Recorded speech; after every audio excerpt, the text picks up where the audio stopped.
Bonsoir à toutes, bonsoir à tous. Comme chaque soir, c'est avec un plaisir non dissimulé que je vous retrouve pour votre rendez-vous quotidien sur 8 Mont-Blanc. Bienvenue dans Accès Direct, une émission en direct donc à la télé, sur les réseaux sociaux. D'ailleurs, comme tous les soirs, n'hésitez pas à réagir, commenter ou questionner nos invités. Tout ça, c'est grâce au hashtag Accès Direct. Ce soir, au sommaire, nous parlerons politique internationale avec quelques émissaires qui viendront sur ce plateau de la simulation des Nations Unies, Made in Annecy Berthollet. On y reviendra dans quelques minutes. Nous accueillerons également Sophie Cessna pour ses curiosités d'hier. Elle sera avec nous dans quelques instants, sans oublier Camille Copin et son calepin magique pour toutes les sorties du week-end et des prochains jours.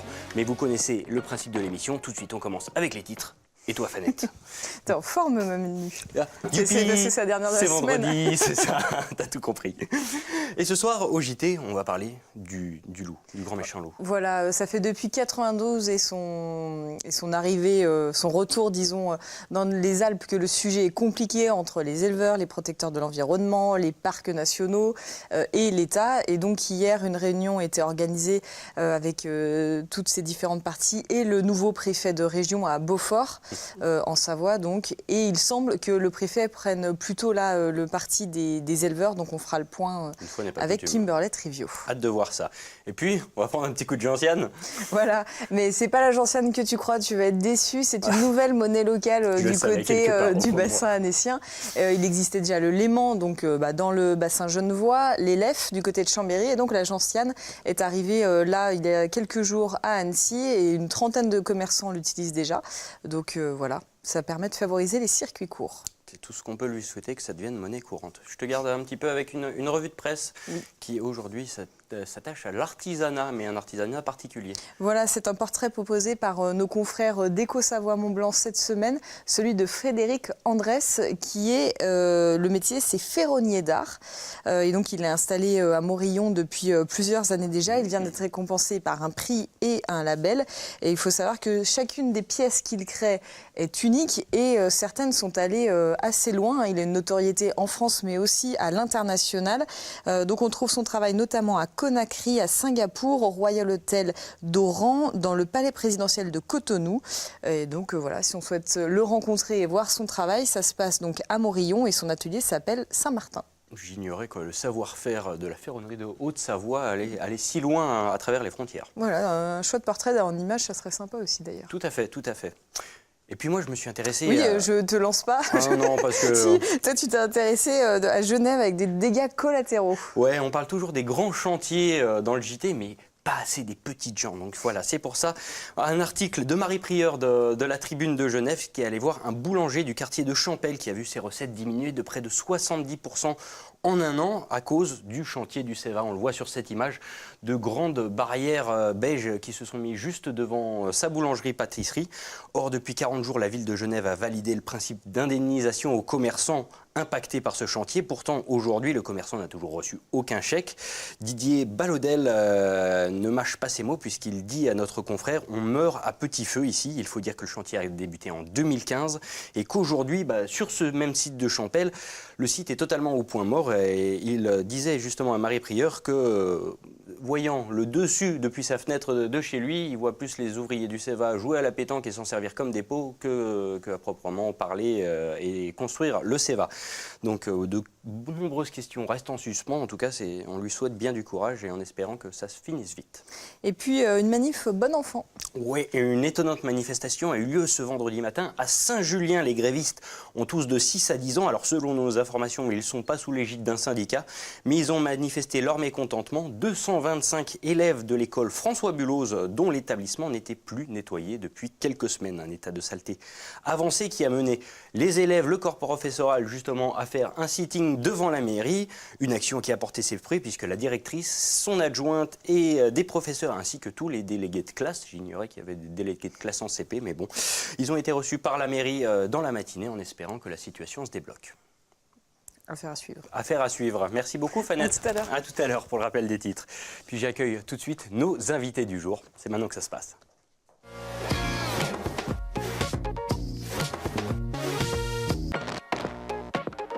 Mesdemoiselles, bonjour. Clémence Pecoraro, Céleste Pointe. Vous venez nous parler du NUSAB. Le NUSAB, les Nations Unies Simulation Annecy Berthollet. Ouais, je l'ai eu. Alors ça s'est passé ces 2 derniers jours. C'est donc une simulation des Nations Unies. C'est la 4e édition. Dites-moi plus, en quoi ça consiste en quelques mots? Le NUSAB, c'est une simulation des Nations Unies. C'est-à-dire qu'on essaye de reproduire à l'échelle de notre lycée la même structure qu'à l'ONU. Et du coup, on s'inspire des commissions, on prend les mêmes rôles et voilà. Donc comme on disait, c'est des grandes discussions qui n'en finissent pas et qui mènent sur pas grand-chose, ou concrètement, il y a des actions concrètes Alors, durant ces 2 jours, en fait, il y a eu plusieurs débats, donc des débats informels, des débats formels. Et à la fin, on a réussi à voter des résolutions pour que, du coup, la thématique de cette année puisse être votée. Ouais, pour qu'on puisse aller vers des enjeux futurs, pour qu'on puisse avancer, en fait. Alors aujourd'hui justement, le thème c'était mer et océan. L'année dernière c'était l'Afrique. Aujourd'hui comment ça se passe? Quels sont les projets que vous mettez en avant? Quels sont les projets de loi ou qu'est-ce qui est voté en fin de compte? Mer et océan, en fait, ça dépend des commissions.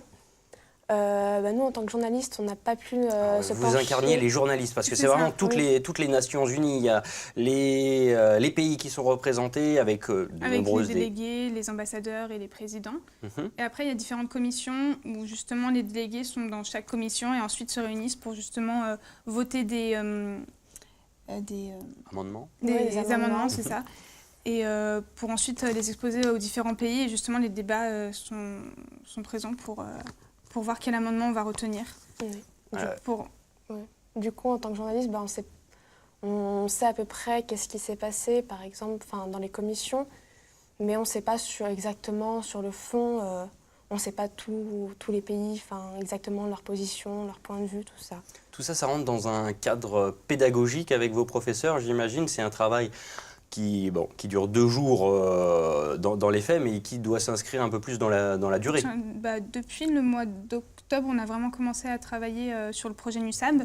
Donc au départ, il y avait nos professeurs qui nous encadraient pour justement voir quels amendements on allait pouvoir proposer, tout ça. Donc nous, par exemple, on informait plutôt le lycée de ce qu'était le NUSAB. Et par contre, durant ces 2 jours, c'était plus les élèves qui étaient autonomes de l'encadrement du NUSAB. Les professeurs étaient juste là au cas où pour demander, pour répondre aux éventuels problèmes. Mais sinon, c'était vraiment les élèves qui se chargeaient du NUSAB. Puis il y a plusieurs lycées. En fait, c'était pas que Berthollet. C'était Berthollet qui organisait, mais il y avait le lycée, il y avait Baudelaire, Lachenal, Saint-Michel, Gabriel Fauré. On était 5 lycées.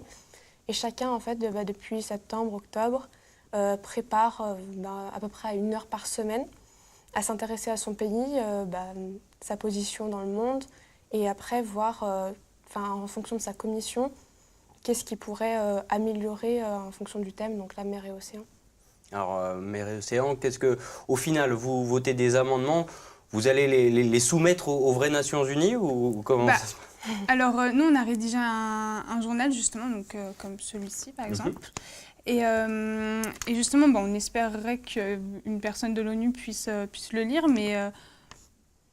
oui, alors aujourd'hui, il n'y a personne, je pense, qui regarde encore mais si jamais, ça pourrait donner des idées à des membres de l'ONU. On sait que c'est déjà tombé dans les mains de personnes qui s'intéressaient à l'ONU, pas forcément un membre de l'ONU, mais à des personnes qui s'intéressaient.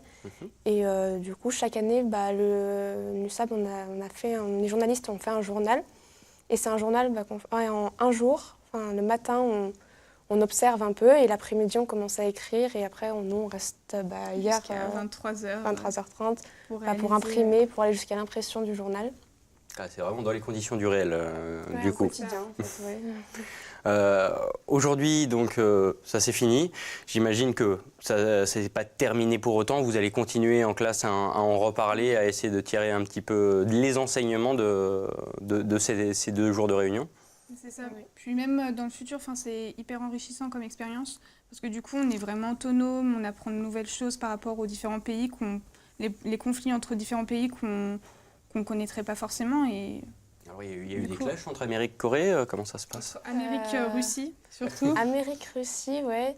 Enfin, il y avait aussi beaucoup une opposition entre les grands pays, les gros, puis les pays émergents, où les pays émergents essayaient un peu de défendre leur position. Et des fois, c'était un peu plus dur parce que le financement, ça venait toujours des États-Unis, de la c'est ça. Russie, ou enfin des grands pays. On n'est pas si éloigné de la réalité du coup. Puis les élèves, ils défendaient bien le point de vue. Par exemple, les États-Unis, ils défendaient bien le point de vue selon Trump. Enfin, chacun était vraiment dans la son peau, rôle, oui. ouais, dans le rôle. Ok, eh ben, écoutez, mesdemoiselles, merci beaucoup. On vous souhaite vous. courage pour la suite et bonne continuation avec le journal et le projet d'ONU. Ça vous continuerez l'année prochaine? Nous, on est en non, terminale. on est en du coup, terminale, c'est donc. terminé. Voilà. Mais le bébé sera repassé à d'autres, j'imagine, C'est avec, ça. avec ce beau projet. Ouais. Bon courage, merci beaucoup d'avoir été avec nous Merci sur à ce vous. plateau aujourd'hui. Je vous laisse repartir direction la régie et j'accueille Sophie Sesma pour les objets d'hier.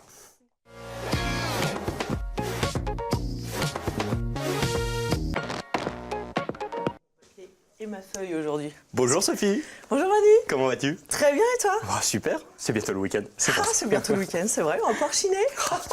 Et je crois qu'en plus Camille a beaucoup de petites adresses et de petits mais bons plans oui, sortis. elle m'a donné un bon plan là. Je savais pas mmh. qu'il y avait une braderie à Albertville et On dit rien, c'est dans Ah un non, instant. c'est vrai. c'est dans Et un puis en instant. plus, j'ai pas envie de retrouver plein de confrères là-bas, donc n'y allez pas, n'écoutez pas. Aujourd'hui, tu es venu avec un panier bien plein. Oui, je suis venue avec un panier bien plein, avec donc, comme d'habitude, des objets qui sont en lien toujours avec le temps, la saisonnalité et plus particulièrement donc le mois d'avril. Alors pour faire la petite histoire du mois d'avril, le mot du mois d'avril en fait ça vient du latin aprire et qui veut dire ouvrir. Donc en fait c'est Ok. le mois du printemps qui voit les bourgeons s'ouvrir. D'ailleurs on dit bien qu'à la Saint-Robert tous les arbres deviennent verts et quand on regarde l'ensemble Ne te découvre pas d'un fil. Oui, en fait, quand on regarde l'ensemble des dictons du mois d'avril, on s'aperçoit qu'ils sont pour beaucoup liés à la météo, au temps qu'il va faire, puisqu'on sait que quand on regarde les premiers jours du mois d'avril, on a une idée du temps qu'il va faire pour le reste du mois d'avril et éventuellement le temps qu'il fera pour le mois de mai, mais surtout et avant tout, ça avait un vrai but derrière, c'est-à-dire que quand on regarde le mois d'avril, eh bien on sait en fonction de la grêle, de la neige, parce qu'il peut encore neiger un petit peu, surtout chez nous en montagne, mais on voit aussi avec les pluies, les très grosses pluies qu'il peut y avoir, eh bien on imagine que certaines cultures peuvent être endommagées et ça donnait à nos ancêtres une idée de la quantité en fait de fruits et de blé qu'ils allaient obtenir après. Et maintenant, on a l'almanach du petit Savoyard aussi. Mais en fait, c'est l'almanach du petit Savoyard, il est ni plus ni moins basé que sur les dictons de nos ancêtres d'autrefois et sur la manière de faire d'autrefois. Par exemple, on sait qu'à la Saint-Ludovic, t'échoues, tu repiques. La Saint-Ludovic, c'est au mois d'avril. Donc D'accord. on sait qu'à la fin du mois d'avril, il faut absolument, quand on a un petit jardin, un petit potager à entretenir, on sait qu'on peut planter ses choux à cette période de l'année. On sait aussi qu'à la Saint-Georges, s'il pleut à la Saint-Georges, sur 100 cerises, il n'en reste que 14. Donc ça nous donne une vraie idée en fonction de la météo, eh bien de ce qui va nous rester dans notre verger, dans notre potager, parce que le mois d'avril peut être clément, mais peut ne pas être clément en fait. Et en fonction de ça, eh bien nos ancêtres semaient plus ou moins, protégeaient plus ou moins leur culture quand ça l'était possible. Tout ça, ça nous amène à nous parler du temps pourri qu'on a eu, hein, parce qu'on a quand même la eu... transition est toute faite. Ah bah oui, voilà. On a eu un vrai temps pourri ces derniers jours. Alors surtout nous particulièrement en Haute-Savoie, ça a dégringolé de tous les côtés. Je vous ai amené des belles chaussures. Regardez ça un Ce peu. ne sont pas des outils de torture. Absolument. Ce ne sont pas des claquettes. Absolument pas non plus. de Ah bah, l'huile. remarquez, on peut aujourd'hui On peut-être aurait les pu. détourner. Donc Alors. ces chaussures, ce sont des socks pour marcher dans la boue. Bah oui, parce que autrefois, vous imaginez que chez nous en Haute-Savoie, eh bien les femmes, elles avaient des jupes qui étaient longues. C'est stratégique là aussi la jupe longue. Elle sert à protéger des courants d'air et donc des maladies. On n'est pas toujours capable de soigner une mauvaise fluxion de poitrine ou bien une angine. On peut mourir d'une angine autrefois. Donc on se protège du froid. Et pour se protéger du froid, on a des vêtements de femmes qui tombent jusqu'en bas. Mais alors quand ça gadouille dans les rues, c'est Il y a pas 2 kilos de simple. plus au niveau de la Bah, robe. c'est ça. Et puis, il ne faut pas oublier qu'on fait la lessive que 2 fois par an, en juin et en septembre. Avec des cendres. Avec des cendres, on fait la lessive couler avec des cendres, exactement. Et du coup, on se retrouve coincé avec des jupes qui sont crades, en bas parfois en plus il y avait des jolies petites dentelles, des jolis petits festons, et tout ça c'est pas propre. Et donc il fallait quand même que les femmes elles puissent se déplacer et bouger. Alors tout ça, ça m'amène à vous parler un petit peu, on en a parlé tout à l'heure en backstage, du réseau routier français. Alors notre réseau routier français, c'est très intéressant d'étudier son histoire. Au départ, je me suis dit en fait ça va être très chiant, mais pas du tout parce qu'on apprend plein de choses. On sait que par exemple, les Romains jusqu'au 8e siècle nous ont fait des magnifiques voies pavées, la fameuse Via Appia ou la Via Francigena. Et en fait, tout comme le dicton le dit, toutes les voies mènent à Rome. Donc, elle nous amenait tout à Rome. Et puis, alors après, quand les Romains sont partis, nous, on a continué d'utiliser ces routes sans les entretenir. Ah. Et de fait, au XIIe siècle... C'est très français, ça. Oui, c'est juste. Et au XIIe siècle, il arrive une nouvelle idée qui est l'urbanisation. On décide en fait de se regrouper dans des centres urbains et de s'organiser dans une vie collective. Et donc, on va décider de créer des voies principales. On a encore plein de villages français qui sont traversés par une voie principale. Et il faut savoir qu'autrefois, au milieu, il y avait un égout grand, à ciel ouvert, dans lequel tout le monde venait jeter à peu près toutes ses affaires, à savoir la carcasse du poulet de midi, mais aussi les fans de carottes, les épluchures de poireaux, le contenu du pot de chambre de la nuit. Bref, il y avait tout, et c'était effectivement pestilentiel, mais véritablement pestilentiel. Et dans les archives, on a retrouvé des procès retentissants entre voisins qui s'engueulaient parce qu'en fait, l'un avait jeté son pot de chambre devant la porte de l'autre, et en ouvrant, il avait malencontreusement marché dans ce qui restait et qui n'avait pas été évacué. Vous imaginez ce qui n'avait pas été évacué. Bref, on fait des histoires sans fin. Et de ce fait, on avait des rues qui empestaient. Ça n'est que très tardivement, au XVIIe siècle, qu'on a décidé, à la fin du XVIIe siècle, on a décidé d'organiser un petit peu tout ça et d'avoir des rues qui soient de meilleure qualité. Et c'est à partir de ce moment-là qu'on va donner une forme aux rues. Alors, c'est des rues à voie unique, c'est-à-dire qu'on n'a pas encore l'idée de faire une montée, une descente, et on les fait légèrement en forme de dodane pour qu'en fait, les eaux puissent être drainées sur les bords. Alors, il n'y a pas de caniveau encore, mais du coup, en fait, avec les chariots et les roues, on n'abîme pas la voie centrale et les eaux s'écoulent et du coup on se retrouve avec des rues qui sont beaucoup mieux. Le macadam n'arrive en France que très tardivement, qu'en 1830, il arrive en 1820 en Australie et aux États-Unis avec le fameux Sir Mac, plus loin Adam. Vous aurez compris que c'est lui qui l'avait créé, le macadam. J'en apprends tous les jours, c'est génial. Ouais, c'est drôle. Mais moi aussi j'ai appris ça, je vous rassure. C'est pas tombé comme ça. Et du coup, ça n'est donc que très tardivement qu'en France, on a eu des vraies voies. Mais jusqu'au XVIIe siècle, la France était réputée pour être très difficile d'accès. Et ceux qui s'en sont plaints, eh bien, c'était les châtelains qui, eux, se déplaçaient pas à pied, mais dans des chariots, dans des carrioles, dans des carrosses. Et ils trouvaient que franchement, le déplacement était vraiment désagréable. Ça cahotait, il fallait s'arrêter pour laisser passer des bœufs. Enfin, franchement, c'était relou. Et de ce fait, on arrive à nos chaussures. Et pour permettre aux dames, en attendant que dans les petits villages, on ait justement le macadam qui arrive, eh bien on avait de la terre battue au milieu des villages.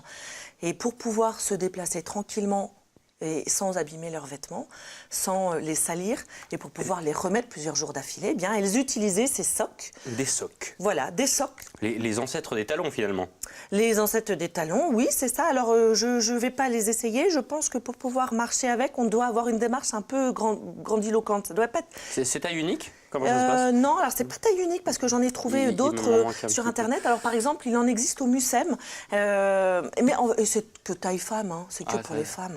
Et puis, vous voyez, ce qui est bien, c'est que la structure, elle permet de ne pas garder debout. Vous, aujourd'hui, avec vos crampons, quand vous allez sur une voie gadouilleuse, vous revenez avec les semelles qui sont toutes sales. Totalement. Et j'en mets partout à la télé d'ailleurs. Je me fais engueuler à longueur de temps. C'est ça. Et vous voyez, avec ce système-là, on ne ramène jamais de boue chez soi.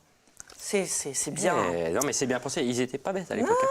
Il y a de la réflexion, Alors, mon deuxième objet. Un deuxième objet. Le mois d'avril. Un autre dicton que j'ai trouvé vraiment très sympa, à la Saint-Prudence, pas Sainte, Saint-Prudence, le mouton danse. Alors, c'est pas parce qu'on lui a appris le tango, c'est parce qu'en fait... on le tond. Donc je suis venue avec une paire de force. Et l'étui a été fait en corne de bouc. En corne de En bouc. corne de bouc. Il a été regravé de motifs qui permettent en fait d'éviter les ensorcellements. Ce sont des motifs prophylactiques qui permettent aussi de guérir certaines maladies, en fait de les prévenir, d'empêcher qu'elles arrivent. Et alors là, je vous ai trouvé une super photo sur Internet. Ce petit mouton-là, il a échappé à la vigilance de son berger et il est devenu semi-sauvage. Alors il faut savoir que lui, on lui a retiré pas loin de 50 kilos de laine sur le dos. Ça fait Un du mouton bon bestiau. classique à la fin de l'hiver, on ne lui retire que 5 kilos de laine. Alors moi je pensais que c'était beaucoup plus. La fibre de laine, elle pousse en permanence sur le mouton, on la lui garde pendant le temps d'hiver, glagla oblige. Et puis une fois les beaux jours qui arrivent, bien sûr on va l'alléger de sa laine et on avait l'habitude de tondre les moutons. Alors la tonte des moutons aujourd'hui ça fait l'objet de concours, celui qui va le plus vite, celui qui fait le mieux, avec la plus belle peau, celui qui n'a pas esquinté son mouton au passage. Tant qu'à faire. Et c'est mieux parce qu'à l'époque de nos ancêtres, quand on faisait une petite plaie, ça pouvait s'infecter et on pouvait perdre la bête. Donc il fallait être vigilant à la fois à récupérer une laine qu'on allait pouvoir exploiter. Aujourd'hui, je ne sais pas si vous savez, mais quand on tond un mouton, eh bien le prix de la tonte équivaut à peine le prix de la laine qu'il a sur le dos, parce que le cours de la laine s'est complètement effondré. Mais autrefois, à peine on avait tondu le mouton, que tout de suite on nettoyait, on lavait la laine, parce qu'en fait ça pue, c'est une horreur. Ça sent le suin pas de cochon, j'allais dire. Ouais, ça sent vraiment très mauvais. Et donc il faut laver la laine très longtemps pour lui faire enlever son odeur qui est très prégnante. Et puis après, les femmes vont la carder. Après l'avoir cardée, elles vont la tisser, elles vont la mettre en fil sur des écheveaux. Et puis seulement après, elles vont la tisser et faire des draps et pouvoir refaire des jupes et plein d'autres choses. Et des chapeaux, par exemple, pour les messieurs. Par exemple. Et pourquoi pas. Et puis, pour terminer, Un petit troisième. Et allez. quel troisième? Et quel troisième? Alors, c'est pas des bâtons de... Comment ça s'appelle déjà? De majorette. De majorette, de twirling. Magical Girl. Non, pas du tout. Absolument pas. Non, ce sont des Ça me fait bâtons... penser aux séries japonaises de bas étage. Ah ouais, mais c'est exact. Non, écoutez, on fait appel aux Japonais. Venez redonner vie à nos rameaux.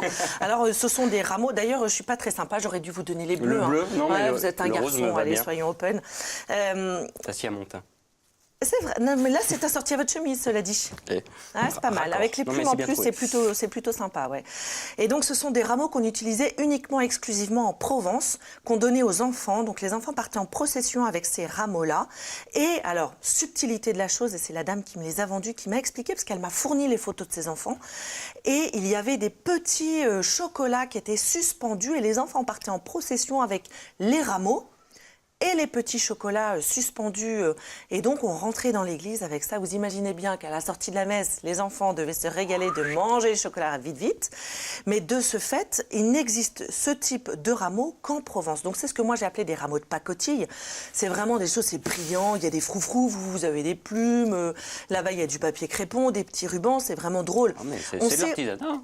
C'est ça. Eh bien, c'est de l'art populaire contemporain qu'on aura du mal aujourd'hui à retrouver parce que ça a été balancé. Simplement parce que quand vous retrouvez ça dans vos greniers, vous dites « Ah non, j'en veux pas, hop, déchetterie ». En fait, aujourd'hui, c'est un vrai intérêt historique parce qu'on aime à reconstituer justement ces processions qui datent d'il n'y a pas si longtemps. Parce que ces rameaux, ils ont été utilisés dans les années 1970. Et donc, ils ont un usage vraiment très très proche, quoi. Les gens qui les ont utilisés sont les jeunes adultes d'aujourd'hui. Donc, c'est vraiment rigolo de les avoir aujourd'hui. C'est un beau témoignage d'un passé récent. Et ce qui est très sympa, c'est qu'en fait, moi, j'ai retrouvé des gravures qui datent du XVIIIe siècle. Et sur ces gravures, vous voyez les jeunes gens de l'époque qui portaient quasiment des arbustes. Et dans ces arbustes, vous avez des friandises, des clémentines et puis aussi des bonbons. Et là, vous voyez un vendeur de rameaux, comme quoi. Et ça, on peut le retrouver ce week-end dans une occasion spéciale. Alors non, ça, vous ne les retrouverez pas encore ce week-end. Cela dit, ce week-end, pas ce week-end, la semaine prochaine, vendredi 13, j'organise une vente aux enchères d'outils anciens et d'art populaire à Joigny, dans le Yonne, donc dans le 89. Vous pouvez voir le catalogue sur Internet, sur le site Interenchères. Et voilà. Donc, vous avez mes coordonnées si vous voulez m'appeler, si un objet vous intéresse et que vous voulez avoir plus d'informations sur cet objet. Il y a plein de jolis outils anciens en super état, de l'art populaire populaires, des trucs très sympas à chiner pour des prix qui sont vraiment abordables. Et puis c'est le moment peut-être pour ceux qui ne connaissent pas, eh bien, de débuter leurs achats en vente aux enchères. Alors il ne faut pas hésiter à m'appeler. Et puis moi je peux aider les gens qui n'ont jamais essayé. Et comme ça, c'est un bon moyen de mettre le pied à l'étrier. Et sinon, toujours votre site internet. Et toujours mon site internet, de plus en plus visité, de plus en plus documenté aussi. Vous pouvez trouver plein d'informations sur plein d'objets. Alors bientôt, vous trouverez les rameaux parce que je vais en faire un article. Et puis, vous les trouverez aussi à la vente parce que moi, j'aime bien que les objets passent de main et qu'on puisse après eh bien, trouver une seconde vie. Je trouve ça chouette. Super, tout est dit. Voilà. Merci beaucoup, Sophie, d'avoir été avec nous encore aujourd'hui. Eh bien, avec plaisir. Allez, je remballe ma Je quincaillerie. te rends ça. Ouais. Et juste le temps pour moi d'accueillir Fanette. Camille. Raté. Ah bah oui. C'était Camille et son Ah bah calepin oui. magique pour Bon, les, super. les agendas sortis. Merci beaucoup, Bonne Sophie. soirée, À bientôt. Manu, à bientôt. Et puis on va...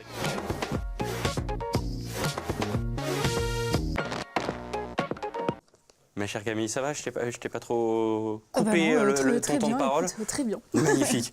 On commence avec ton agenda et direction les stations de ski. Voilà. On n'en parlera plus beaucoup, mais on en parle encore un petit peu. C'est une des dernières occasions. Voilà. La station d'Arèche-Beaufort a bénéficié d'un enneigement exceptionnel, comme beaucoup de stations cette année.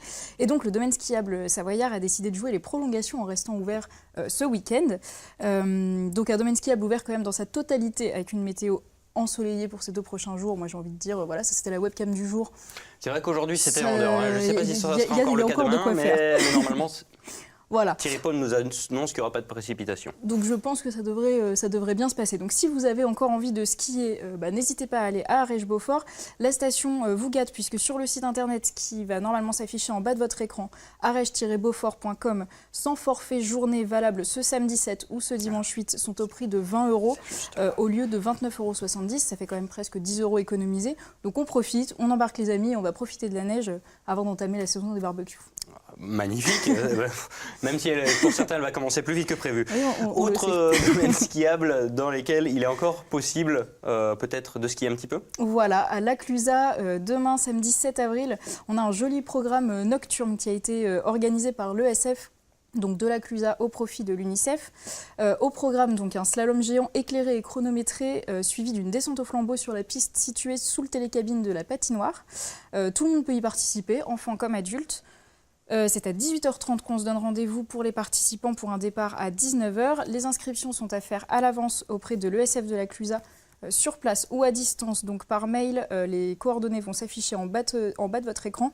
Pour une question d'organisation, n'hésitez pas à faire les démarches au plus tôt, donc ce soir ou demain matin, puisque c'est quand même déjà demain, il faut quand même un petit peu de temps pour organiser tout ça. Et niveau tarif, il faut compter 7 € pour participer au slalom chronométré, 5 pour la descente au flambeau ou 10 € pour les deux. La totalité des frais de participation serviront à soutenir les actions de l'UNICEF dans le monde. Donc voilà, on profite des derniers instants sur les pistes Et au tout profit ça, d'une bonne action. D'une bonne action, que demande le peuple? On reste dans le coin de Épagny cette fois, on redescend les pieds sur Oui, terre. tu connais mon attrait pour la balme de Siengy, donc voilà, forcément j'étais obligée d'en parler. Je l'avais fait l'année dernière, donc voilà, je sais que c'est un bel événement. Gros programme pour les sportifs, j'en avais parlé il y a 2 ou 3 semaines. Les inscriptions sont déjà closes du coup pour le VTT, le trail, la course à pied, etc. Mais voilà, il y a pas mal de choses faites pour les sportifs. Pour les autres ou pour ceux qui n'ont pas eu le temps de s'inscrire mais qui voudraient faire un tour, il y a pas mal d'activités. Visite guidée du parc des jardins de Haute-Savoie, j'avais l'occasion de le faire, très joli d'ailleurs. Visite guidée de la collection des cerisiers du Japon qui est en pleine floraison. Concours de dégustation de fromage ou encore atelier plantation. On repart Concours avec de nos semis. déguste. Oh, Ouais. ça, je Il y a- pense il y que a- je suis bon là-dedans. L'année dernière, c'était très bon. Pour ceux qui voudraient juste flâner, il y a également des producteurs locaux, marché aux plantes, initiation au vélo électrique, mini-ferme, exposition d'objets anciens, si ça intéresse Sophie. Voilà, tout ça c'est gratuit. Il y a encore plein d'autres activités sur place et il y a aussi des activités payantes qui sont donc, comme des balades à poney, des initiations à l'escalade ou encore de la pêche, voilà, qui elles seront accessibles aux détenteurs des passes activités qui sont en vente à l'entrée du site. Ça Et ça se passe au lac de la ça Balle. sent l'été quand même. Ça sent l'été, ouais. S'il fait beau comme prévu, ça va être sympa. Et puis un très très bel événement. Première édition si je dis pas de bêtises. Eh bien, je crois, parce que je me suis renseignée, j'ai pas trouvé d'autres éditions avant, donc c'est pour ça, je trouvais ça intéressant. Pour les amateurs de slackline, je sais pas si t'en fais, toi, Manu, ou si tu ne t'es pas encore... Un peu moins maintenant un avec peu la moins cheville, maintenant. mais... Mais en tout cas, voilà, c'est aux Arcs qu'il faut aller ce week-end. Face au Mont Blanc perché entre les deux têtes, les meilleurs eyeliners au monde se sont donné rendez-vous pour un spectacle assez inattendu. À Arc 1600, au sommet du télésiège du Mont Blanc, il y aura donc des démonstrations de eyeline faites par des professionnels. Un spectacle impressionnant et je pense riche en frissons, même quand on regarde juste, je pense que c'est assez impressionnant. Le dimanche, en plus de ces démonstrations, sur la place du Miravidi, au cœur de la station d'Arc 1800, il y aura également un concours de jump line avec des figures effectuées avec précision et avec une aisance assez déconcertante. C'est la version de la slack un peu plus, voilà, un peu plus sur ressort. Acrobatique. Mais il y aura également des initiations à la slackline si vous souhaitez vous lancer. Donc Manu, peut-être pas tout de suite, mais peut-être l'année prochaine. Je vais me faire engueuler par Fanette sinon. Donc voilà, vous serez encadré évidemment par des professionnels et il y aura de l'acro-yoga aussi ouvert à tous. Ça c'est vachement bien. Hein. Voilà, tu peux aussi faire ça. D'ailleurs, une initiation acro-yoga sur le plateau, j'y avais pensé. Ouais, ça pourrait être cool. Et on part dans les bons plans, mais pour faire des économies. Voilà, alors des économies ou pas, hein, parce que si on achète plein de choses, voilà, ça peut vite se laisser prendre au jeu.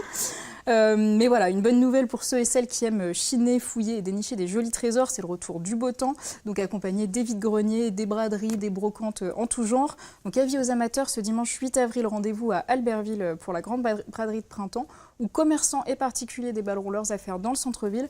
On se laisse donc aller et on flâne de 8h à 18h en profitant du soleil. Un autre rendez-vous pour les bas prix. Voilà, un vide dressing au Fripet à Art by Friends à Annecy. Dans le même esprit, voilà, si on veut renouveler son dressing sans trop dépenser, et puis en trouvant aussi des pièces qui parfois sont passées, qu'on ne retrouve plus maintenant et qu'on avait craqué il y a quelques années. Voilà, c'est toujours un bon plan. Ce sera donc demain samedi 7 avril de 10h à 19h. Pour dénicher des jolies pièces printanières et encourager le soleil à rester avec nous. Je suis très soleil, là, j'ai très envie qu'il reste. Je vois ça. Puis un dernier événement pour faire plaisir à François Pirot. Voilà, une bourse au vélo qui est organisée par Roule & Co à Cran-Gévrier. Donc on peut aller faire un tour à la Place des Arts, où l'équipe de Roule & Co, qu'on a reçue d'ailleurs la semaine dernière sur ce plateau, organise sa bourse au vélo. Le dépôt se fait de 9h à midi et la vente de 13h à 17h. Les étapes sont simples, on cherche, on peut essayer sur place et si on trouve notre bonheur, on achète. Tout simplement, simplicité, voilà. Efficacité. Merci beaucoup Camille pour toutes ces informations, etc. Fanette, on est déjà à la bourre? Oui, je dois faire très vite. D'accord, alors en 1, le loup. En 1, le loup, le préfet de région a fait le point avec les éleveurs hier du côté de Beaufort et il semble qu'il penche plutôt du côté des éleveurs puisqu'on le sait, c'est un sujet sensible et qui divise. Et dans 2, un coup de gentiane. Un coup de gentiane, c'est la nouvelle monnaie locale du côté d'Annecy pour favoriser les circuits courts. Tout simplement. Tout simplement. Ça c'est vraiment facile et efficace. Bon, voilà, j'ai bien compris qu'il fallait que je fasse vite. Donc du coup, c'est la fin de cette émission. Merci à toutes et à tous de votre attention et de votre fidélité à 8 Mont Blanc. Tout de suite, c'est le JT avec Fanette de Buisson et nous on se retrouve très bientôt sur l'antenne. À bientôt.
une bonne